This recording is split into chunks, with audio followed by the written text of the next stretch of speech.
I am Joanne Walsers, and I'll be helping to lead our service today.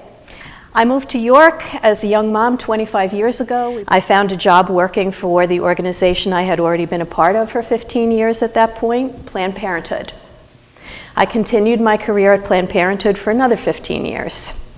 Yesterday, when I was at the rally in Harrisburg in support of keeping Roe, the law of the land, I was proud to be a member of UUCY. Why? Because I can come to services on Sundays and be well supported, encouraged, loved, and celebrated, not vilified by my faith community in my efforts to defend reproductive rights. And I know that we stand on the side of love and support for all the families out there to have control over their own bodies and reproductive health. I love my community. We are glad you are here. Please settle into your seats in the way that is most comfortable for you and prepare to begin worship as we hear the sound of the bell.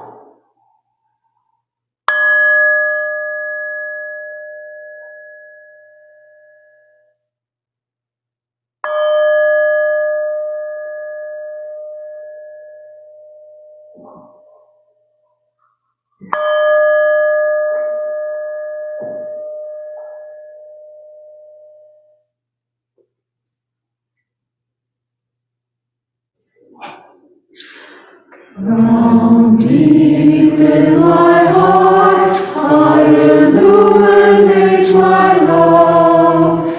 From deep in my heart, I illuminate my life. From deep in my heart, I reach out and touch. When our spirits unite, our light shines bright.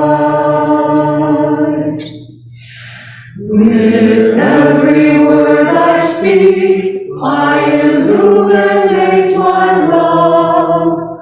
With every word I speak, I illuminate my life. With every word I speak, I reach out and touch.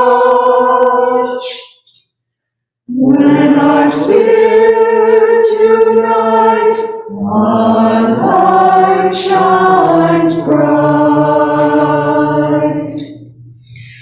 With every step I take, I illuminate my love. With every step I take, I illuminate my life.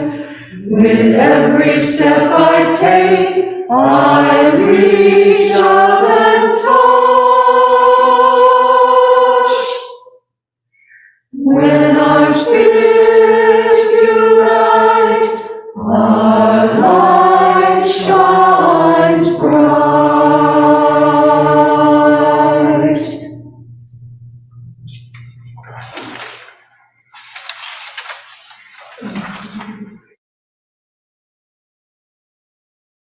The symbol of our living faith. If you are joining us online, you may wish to light a candle or chalice of your own. I invite you to hear today's chalice lighting words. This chalice is lit for you, by Reverend Tara Humphreys. Whether you are from the South, the East, the North, or the West, whether you were born into this faith, found it, or it found you, whether you feel at home or are still trying to find your place, whether you believe in God, are open to mystery, or still have no idea, whether you are unemployed, underemployed, cobbling things together, overworking, or in school, whether you are holding anxiety, grief, confusion, anger, hope, restlessness, or deep peace. Unitarian Universalism has a place for you. It is right here, and this chalice is lit for you.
There are these two young fish swimming along, and they happen to meet an older fish swimming the other way, and who nods at them and says, "Morning, boys, how's the water?"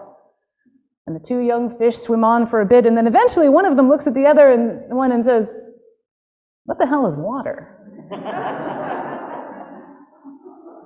The humor now the most exciting thing you can ever do is explain jokes. The humor comes from the fact that "how's the water" is definitely a thing that humans say to one another, but "how's the air" generally is not. In certain instances, of course, it is something that needs to be said. When one is choosing to dip one's toes into the pool or to leap off the rope swing into the lake, our companions will ask, "How's the water?" even as you scream and sputter with delight at its chill or heave a sigh of contentment at its perfect temperature. How's the air? What we're asking, what the old fish is asking is, how goes it with all those things you rely on but also take for granted? How was your breakfast?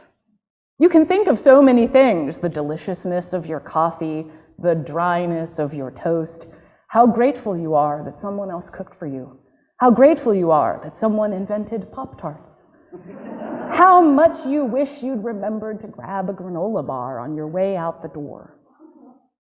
Today, we're going to be thinking about our default settings and what it means when we choose to move beyond them. So I'll invite you all to start thinking now. What is important to you that you may have been taking for granted? But there is a song that I thought we could sing, that we know, that we used to sing the children out, which is "As You Go." But let's not sing those words. Let's sing let's sing disappointment. Let's sing words that are perhaps inaccurately ascribed to Gandhi, but it's a little mantra that I think we've all heard. Be the change you want to see in our world. Instead of just in the world, I'd like to make it the collective in our world. So the tune,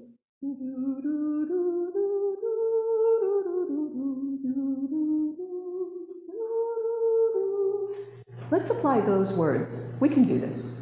Be the change you want to see in our world. Choir's going to help you. Ready?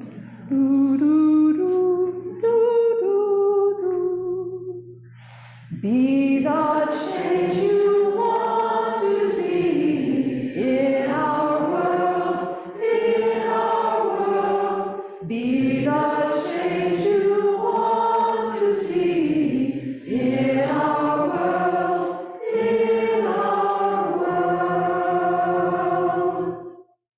think we know what's important, so let's go and be that change. Take it to the world. Our reading today is an excerpt from This is Water by David Foster Wallace. The full piece was given by Wallace as the commencement address at Kenyon College in 2005. Look, if I choose to think this way, fine. Lots of us do. Except that thinking this way tends to be so easy and automatic, it doesn't have to be a choice. Thinking this way is my natural default setting. It's the automatic, unconscious way that I experience the boring, frustrating, crowded parts of adult life when I'm operating on the automatic, unconscious belief that I am the center of the world and that my immediate needs and feelings are what should determine the world's priorities. The thing is that there are obviously different ways to think about these kinds of situations. In this traffic, all these vehicles stuck and idling in my way, it's not impossible that some of the people in these SUVs have been in horrible auto accidents in the past and now find driving so traumatic that their therapist has all but ordered them to get a huge, heavy SUV so they can feel safe enough to drive. Or that the Hummer that just cut me off is maybe being driven by a father whose little child is hurt or sick in the seat next to him. And he's trying to rush to the hospital, and he's in a way a more bigger, legitimate hurry than I am. It is actually I who am in his way.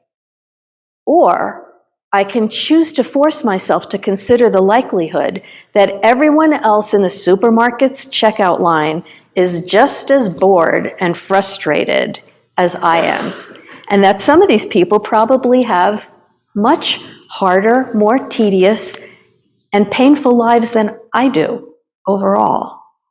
Again, please don't think I'm giving you moral advice or that I'm saying you're supposed to think this way or that anyone expects you to just automatically do it, because it's hard. It takes will and mental effort, and if you're like me, some days you won't be able to do it, or you just flat out won't want to. But most days, if you're aware enough to give yourself a choice, you can choose to look differently at this fat, dead-eyed, over-made-up lady who just screamed at her little child in the checkout line. Maybe she's not usually like this. Maybe she's been up 3 straight nights holding the hand of her husband who's dying of bone cancer. Or maybe this very lady is the low-wage clerk at the motor vehicles department who just yesterday helped your spouse resolve a nightmarish red tape problem through some small act of bureaucratic kindness. Of course, none of this is likely, but it's also not impossible. It just depends on what you want to consider. If you are automatically sure that you know what reality is and who and what is really important, if you want to operate on your default setting, then you, like me, will not consider possibilities that aren't pointless and annoying. But if you've really learned how to think, how to pay attention, then you will know you have other options. It will actually be within your power to experience a crowded, loud, slow, consumer hell type situation as not only meaningful, but sacred, on fire with the same force that lit the stars. Compassion, love, the subsurface unity of all things. Not that that mystical stuff's necessarily true. The only thing that's capital T true is that you get to decide how you're going to try to see it. You get to consciously decide what has meaning and what doesn't. You get to decide what to worship. You get to decide what to worship. It's a not infrequent debate or cause for late night seminary discussion of what it is we do worship in our Unitarian Universalist congregations, our churches and our fellowships, our online gatherings, our prison ministries, our loud marches, and our quiet works for good. Because just as certainly as we are each able to decide what to worship, we can certainly do it at other times than one specific hour on a Sunday morning. So here's a bit of transparency from me. I've wanted to preach on this particular text for quite some time, and it is highly likely this will not be the last time that I do so. It has personal meaning for me, not the least of which lies with the fact that I read this commencement address by David Foster Wallace before I even found Unitarian Universalism.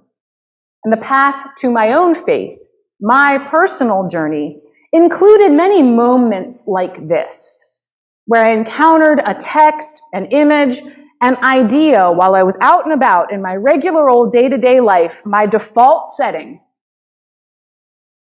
and this idea would break through, and it would wake me up to considering the world in a different way.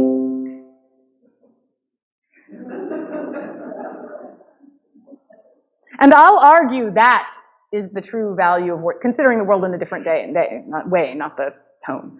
I'll argue that is the true value of worship, of not only setting aside time on a Sunday morning, but of also considering and growing spiritual practices of one's own. The joke has been made to me personally, and many times over besides, that the Unitarian Universalist scripture is the New York Times.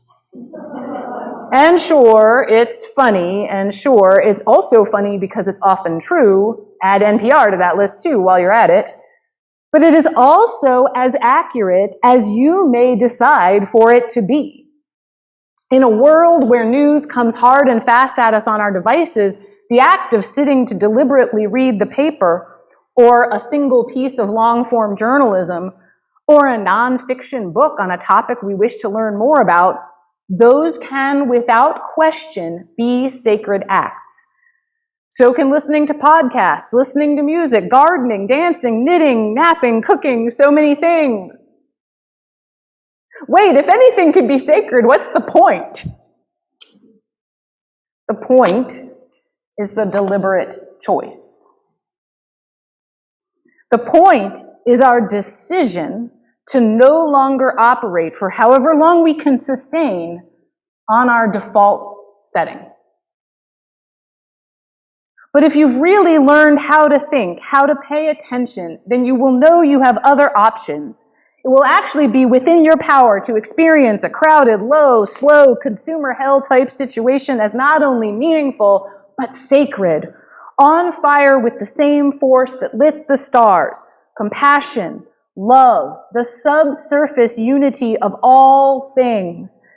Not that that mystical stuff's necessarily true. The only thing that's capital T true is that you get to decide how you're going to see it. You get to consciously decide what has meaning and what doesn't. You get to decide what to worship. David Foster Wallace was, by all accounts, a complicated individual. Yet this particular commencement address remains one of those rare examples of the genre that has won a place in the popular culture. There is an audio recording of it available on YouTube, one of several, audio only, and it has nearly 5 million views or listens. Picking up where that reading left off, let me share the next small portion of Wallace's speech. Because there's something else that's true. In the day-to-day trenches of adult life, there is actually no such thing as atheism. There is no such thing as not worshiping. Everybody worships. The only choice we get is what to worship.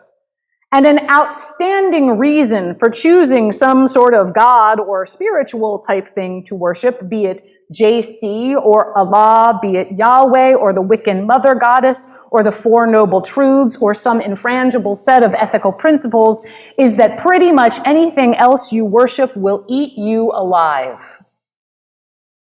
If you worship money and things, if they are where you tap real meaning in life, then you will never have enough. Never feel you have enough. It's the truth. Worship your own body and beauty and sexual allure, and you will always feel ugly, and when time and age start showing, you will die a million deaths before they finally plant you. Worship power, and you will feel weak and afraid, and you will need ever more power over others to keep the fear at bay. Worship your intellect, being seen as smart, and you will end up feeling stupid, a fraud, always on the verge of being found out, and so on. Look, the insidious thing about these forms of worship is not that they are evil or sinful, it is that they are unconscious. They are default settings. End of Wallace's words. Back to mine. While I would argue that there is a difference between no such thing as atheism and no such thing as not worshiping, I do think that he is onto something. Where do we draw meaning? What deliberate choices can we make that break us out of our default settings? The ones that tell us that we should buy this item of clothing or that beauty product, that we should consume certain foods, certain scents, certain ideologies. How's the water? What do we unconsciously appreciate or fail to appreciate? What feels like such a part of our landscape that we forget to be surprised by it? Surprised by joy, by generosity, by a found sense of that subsurface unity of all things. The taste of fresh bread, the warmth of a fire on a chilly night, the look of a fresh flower, and of course, that water in which we swim. Bread, fire, flower, water. These four items hold sacred places within this congregation of faith, and we honor them with ritual at our 4 communion ceremonies throughout the year, as we did just last week at our flower communion. Because here is what I believe Wallace, for all his complication and the tragedy of his early death, I think he skipped over something a little. Admittedly, he did keep his commencement address pleasantly short. And still, when asking us to make careful choices about what we worship and what we declare to be of highest worth, I believe the picture that he paints in this speech is incomplete. The thing that makes the picture complete is community. What I would name here, what I'd add to this important observation about breaking free of our default setting, is the gift of more voices, more faces, more stories shared. Community gives us an ever-increasing array of other examples of where others take their own meaning. Where do I go in a time of struggle? I often go to others' tales of struggle, both to inspire an idea of survival within myself, they've been through the struggle, to tell about it, and to remind myself that I am not alone. It is of vital importance to our health and well-being, mental, spiritual, emotional, and physical, to consider our default settings and to ask sincere and curious questions about the stories we are told about the world and how it works and our place in it. So if you feel moved and it makes you feel in touch with something greater than yourself, take that cooking class. Sit down and listen to jazz. Read the novel you've been putting off. Also, please, find your people. It's my fervent hope that many of you feel precisely that's what you found here.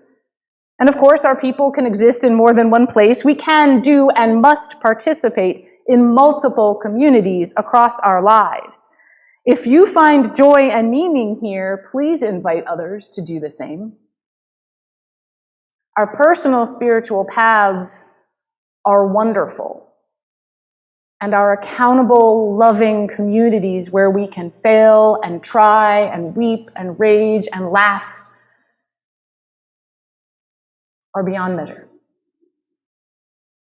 Whatever you choose to give your attention to, our faith community reminds us that the world is even larger and more marvelous than we could imagine. We grow stronger the more stories, the more perspectives, the more sacred practices we share. And when we grow stronger in community, then when we're alone out in the world and faced with yet another crowded, loud, slow, consumer hell type situation, we will have stretched that muscle of worship enough to seek that sacredness that resides within all things. May we find it within our power to experience each situation as not only meaningful, but sacred, on fire with the same force that lit the stars, compassion, love, and the subsurface unity of all things. So may it be.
Please join us in extinguishing our chalice and your home chalices, if you have them lit, with these words.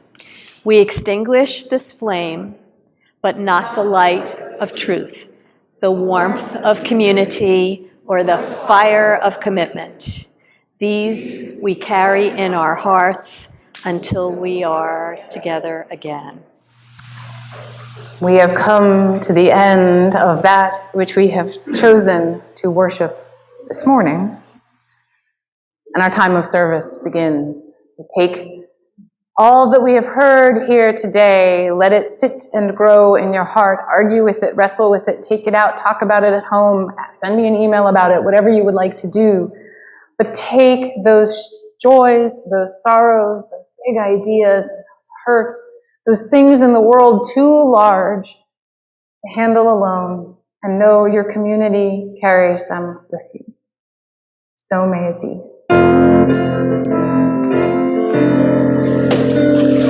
We'd like to stand. This is our sending slogan.